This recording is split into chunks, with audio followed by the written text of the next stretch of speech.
CGBSE board परीक्षा की तैयारी कर रहे हैं तो ये चैप्टर द लास्ट लेसन आपको बिल्कुल भी नहीं छोड़ना है।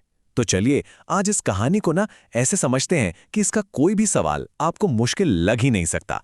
अच्छा, कहानी में सीधे कूदने से पहले ये समझना बहुत जरूरी है कि आखिर ये सब हो क्यों रहा है, इसका बैकग्राउंड क्या है।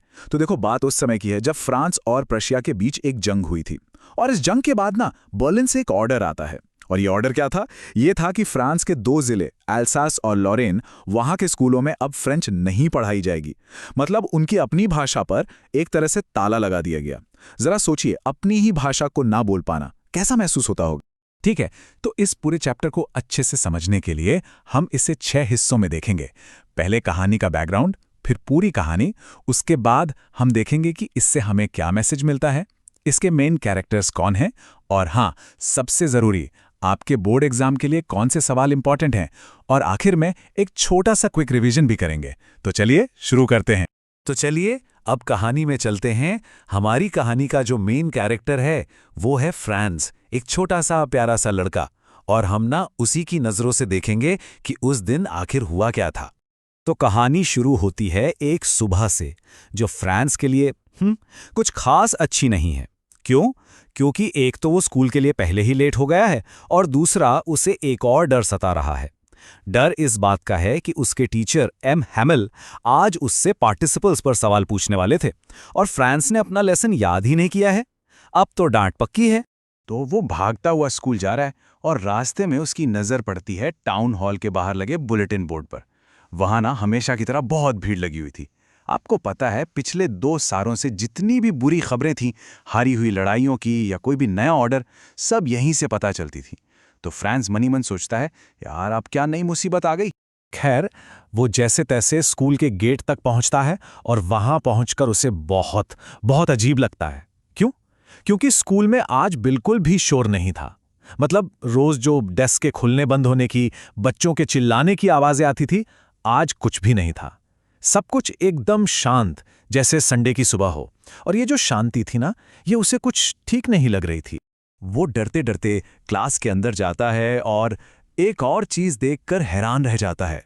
उसके जो टीचर थे एम हैमिल, उन्होंने आज अपने सबसे अच्छे कपड़े पहने हुए थे। वो अपना सुंदर सा हरा कोट, झालर वाली शर्ट और वो छोटी सी सिल्क की टोपी, ये वो कपड़े थे जो वो सिर्फ किसी बड़े दिन जैसे इंस्पेक्शन या प्राइज सेरेमनी पर ही पहनते थे। फ्रांस सोचने लगा, भाई आज ऐसा क्या है? पर हैरानी अभी बाकी थी। सबसे अजीब बात तो ये थी कि क्लास की जो आखिरी बेंचेस थीं, जो हमेशा खाली पड़ी रहती थीं, उन पर आज गांव के बूढ़े बुजुर्ग लोग चुपचाप बैठे हुए थे, और सबके चेहरे बहुत बहुत उदास थे। फ्रांस को कुछ समझ नहीं आ रहा था कि ये सब लोग यहाँ क्या कर रहे हैं।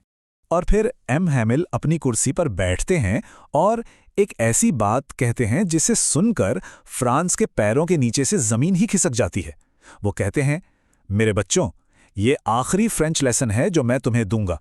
ये शब्द, ये फ्रांस के लिए एक थंडर क्लैप की तरह थे, जैसे उस पर बिजली गिर गई हो। एकदम से उसे अपनी वो सारी किताबें जो उसे बोझ लगती थीं, वो अब पुराने दोस्तों जैसी लगने लगीं। और इससे इस बात का बहुत बहुत अफसोस हुआ कि उसने कभी अपनी पढ़ाई, अपने लेसन्स पर ध्यान ही नहीं दिया। इसके बाद एम हैमिल अपनी भाषा, फ्रेंच भाषा के बारे में बात करना शुरू करते हैं।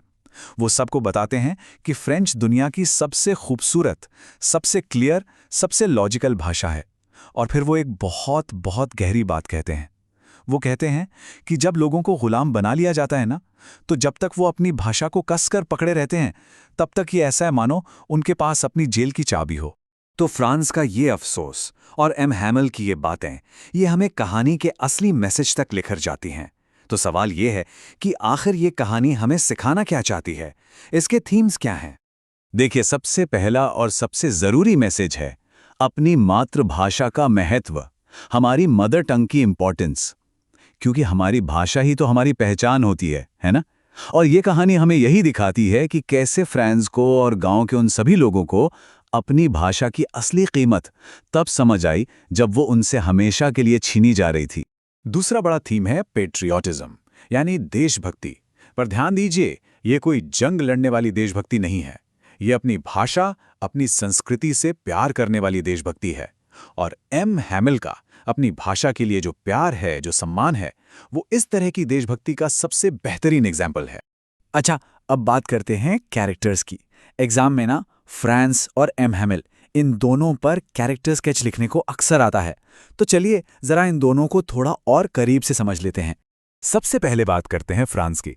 फ्रांस के कैरेक्टर में ना एक बहुत बड़ा बदलाव आता है, एक ट्रांसफॉर्मेशन। कहानी के शुरू में वो कैसा था? एक लापरवाह बच्चा जिसे स्कूल जाना पसंद नहीं था, जिसे पढ़ाई बोझ लगती थी। लेकिन कहानी के आखिर तक वही लड़का एक जिम्मेदार, एक सेंसिटिव स्टूडेंट बन जाता है, जिसे अपनी भाषा को खोने का दर्द सच में महसूस हो रहा होता है। अब बात करते हैं एम हैमिल की। वो एक बहुत ही डेडिकेटेड टीचर थे। हाँ, थोड़े स्ट्रिक्ट थे, लेकिन अपने काम को लेकर बहुत ईमानदार थे। पूरे 40 साल उन्होंने एक ही स्कूल में पढ़ाया और उन्हें अपनी भाषा और अपने देश से बहुत ज्यादा प्यार था।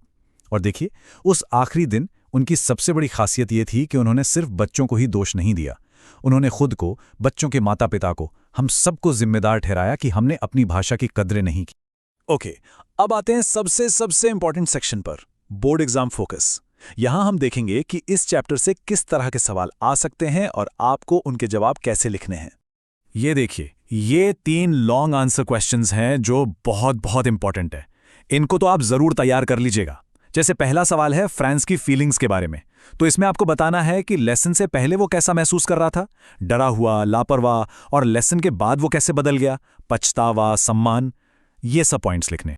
और सुनिए, अपने आंसर्स को और भी अच्छा बनाने के लिए ना इन कीवर्ड्स का इस्तेमाल जरूर करना, जैसे कि sincerity, patriotism, regret, mother tongue, loss of identity. ये शब्द आपके आंसर को बहुत स्ट्रांग बना देंगे। चलिए अब एक एक्सट्रैक्ट बेस्ड क्वेश्चन का एग्जाम्पल देखते हैं। मान लीजिए आपको एग्जाम में ये लाइन दी जाती है, बच्चों ये आखिरी पार्ट है जो मैं तुम्हें पढ़ाऊंगा। अब इस पे सवाल कैसे बनेंगे? तो सवाल हो सकते हैं, पहला, ये शब्द किसने कहे हैं, और दूसरा, ये आखिरी लेसन क्यों था। और इसका जवाब तो अब हम सबको पता है ना? ये शब्द एम हैमिल ने कहे थे, और ये लास्ट लेसन इसलिए था क्योंकि बर्लिन से ऑर्डर आ गया था कि अब से एल्सिस और लॉरेन के स्कूलों में फ्रेंच की जगह सिर्फ और सिर्फ जर्मन पढ़ाई जाएगी। ठीक है, तो जाने से पहले एक बहुत ही तेज क्विक रिवीजन हो जाए ताकि सब कुछ दिमाग में बैठ जाए। तो कहानी के 5 मेन पॉइंट्स क्या थे, जल्दी से याद करते हैं। पहला, फ्रांस स्कूल के लिए लेट है। दूसरा, वो बुलेटिन बोर्ड पर भीड़ देखता है। तीसरा, क्लास का माहौल एकदम बदला हुआ है और गांव के लोग भी वहां हैं। चौथा, एम हैमिल लास्ट लेसन की घोषणा करते हैं। और पांचवा, कहानी का अंत होता है वीव ला फ्रांस के साथ। कहानी के बिल्कुल आखिर में एम हैमिल ब्लैकबोर्ड पर बड़े बड़े अक्षरों में लिखते हैं वीवे ला फ्रांस। इसका मतलब होता है फ्रांस जिंदाबाद या फ्रांस अमर रहे। और दोस्तों, ये सिर्फ एक नारा नहीं था, ये अपनी भाषा, अपनी पहचान को बचाने की एक बहुत पावरफुल कोशिश थी। तो आखिर में ये कहानी हमें यही सिखाती है कि अपनी भाषा, अपनी पढ़ाई की कीमत हमें समय रहते समझ लेनी चाहिए, इससे पहले कि बहुत देर हो जाए। आपकी परीक्षा के लिए ढेर सारी शुभकामनाएं।